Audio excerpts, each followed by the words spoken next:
बिस्मिल्लाहिर्रहमानिर्रहीम। अस्सलाम वालेकुम वरहमतुल्लाहि वबरकातुहू।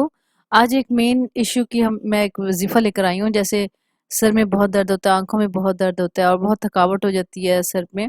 तो हम देखते हैं कि अल्लाह ताला ने हमें इसके बारे में क्या फरमाया है, और कुरान पाक की एक आयत है, उसकी इंशाल्लाह वजाहत करेंगे। ना सर दर्द होगा ना आंखें दुखेंगी, यानी ये मेन मसला इंशाल्लाह हमारा हल हो जाएगा। अगर कोई शख्स चाहे कि इसके सर में कभी दर्द ना हो, तो वो सर पर हाथ रखकर 7 मरतबा सुबह और मगरिब की नमाज के बाद दर्जिल आयात मुबारकों को पढ़े, इंशाअल्लाह कभी सर में दर्द ना होगा और ना कभी आंखें दुखेंगी। इसके लिए वही बात शर्त यह है कि 5 वक्त की नमाज पढ़नी है, और 5 वक्त की नमाज जब बाकायदगी से हम पढ़ेंगे तो फजर की नमाज और मगरिब की नमाज के बाद, सुबह की नमाज के बाद, यानी फिर ये आपने सर पे हाथ रखना है।